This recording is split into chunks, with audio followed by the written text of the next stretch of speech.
Ikan koi merupakan salah satu jenis ikan mas dengan nama ilmiah Cyprinus caprio. Ikan ini dihasilkan dari perkawinan silang dari berbagai macam ikan mas. Ikan koi dipopulerkan oleh bangsa Jepang. Banyak versi yang menerangkan asal-usul ikan koi.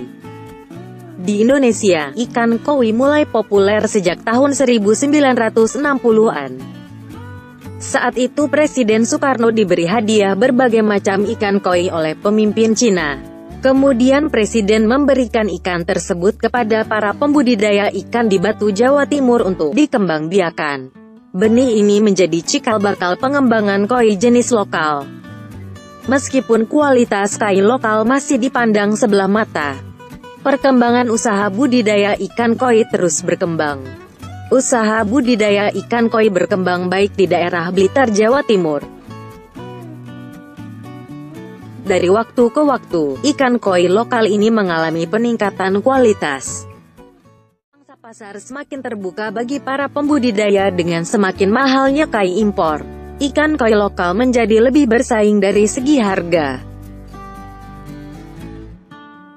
Budidaya ikan koi cukup mudah dilakukan. Tahapan-tahapannya hampir sama dengan budidaya ikan mas. Hanya saja yang menjadi krusial adalah ketersediaan bibit berkualitas. Kali ini kami akan membahas mengenai langkah-langkah pembudidayaan ikan koi. Memilih indukan untuk budidaya ikan koi. Memilih indukan memegang peranan penting dalam budidaya ikan koi. Indukan yang bagus secara genetis akan menghasilkan keturunan yang bagus. Indukan berkualitas biasanya dimiliki oleh penangkar atau para pehobi. Bila kesulitan menemukan indukan yang baik, bisa dengan jalan meminjamnya dari para pehobi. Pehobi biasanya mengoleksi ikan koi yang berkualitas, baik untuk dipelihara sendiri maupun untuk kontes.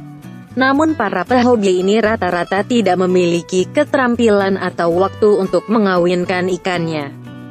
Padahal, untuk menjaga agar ikan tetap bugar, salah satunya harus dikawinkan jika telah tiba waktunya.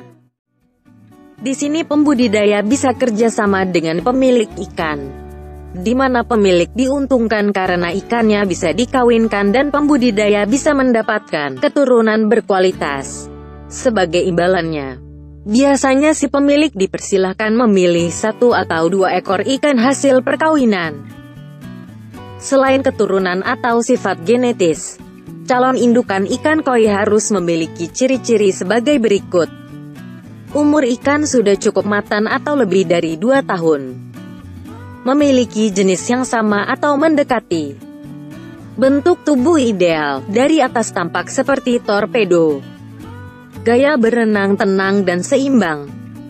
Warna cemerlang dan kontras. Sehat dan gerakannya gesit atau tidak banyak diam di dasar kolam. Indukan jantan dan betina telah matang. Pemeliharaan indukan ikan koi. Sebaiknya calon indukan ikan koi dipelihara dalam kolam khusus.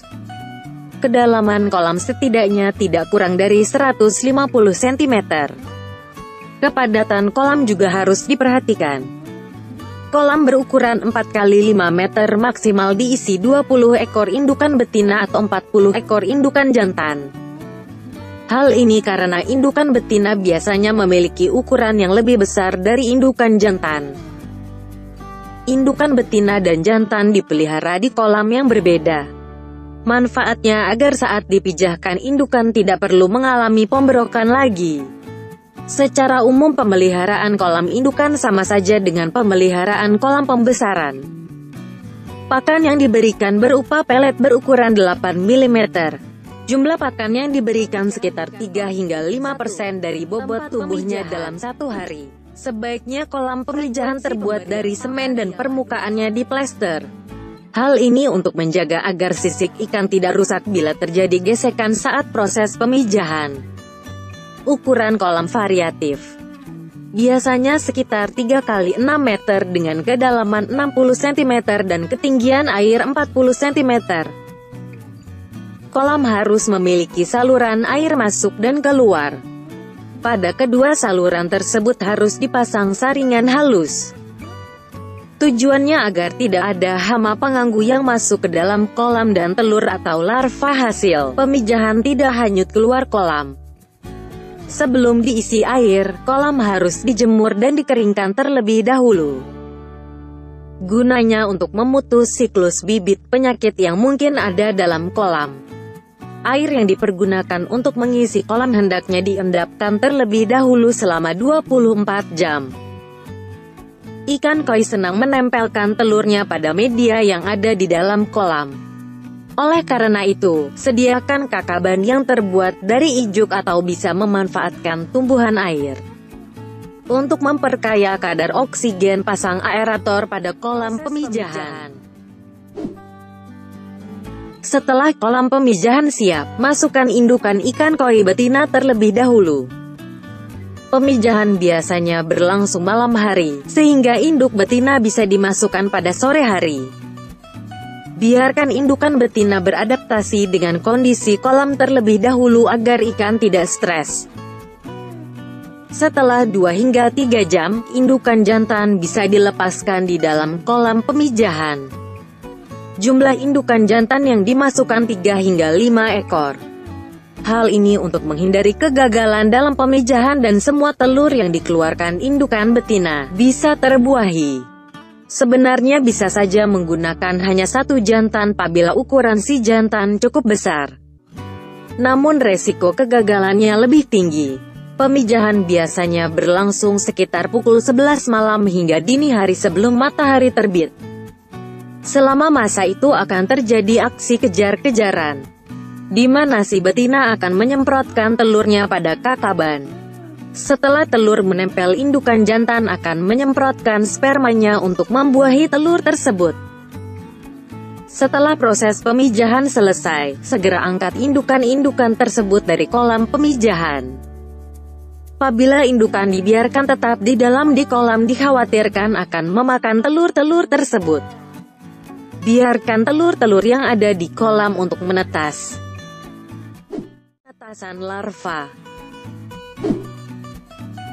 Telur-telur yang menempel pada kakaban atau tanaman air harus terendam dalam air. Oleh karena itu berikan pemberat pada kakaban. Pada keadaan normal, suhu sekitar 27 hingga 30 derajat Celcius, telur akan menetas dalam waktu 48 jam. Jika suhu air terlampau dingin, penetasan akan lebih lama. Bila terlampau panas, telur bisa membusuk. Setelah telur menetas, kakaban atau tanaman air bisa diangkat. Larva yang baru menetas masih menyimpan persediaan makanan yang bisa bertahan hingga 3 hingga 5 hari. Apabila persediaan makanan sudah habis, burayak ikan koi mulai membutuhkan pakan. Pakan yang bisa diberikan pada burayak umur 5 hari adalah kuning telur yang telah direbus. Kemudian kuning telur tersebut dilumatkan dan dicampur dengan air. Perhatikan pemberian pakan jangan sampai berlebihan dan mengotori air kolam. Bila ada sisa pakan segera dibersihkan. Beberapa penangkar tidak menganjurkan pemberian pakan kuning telur karena mudah membuat kolam kotor dan menyebabkan kematian massal. Sebenarnya yang paling diinginkan burayak adalah pakan hidup. Oleh karena itu bisa diberikan kutu air yang telah disaring.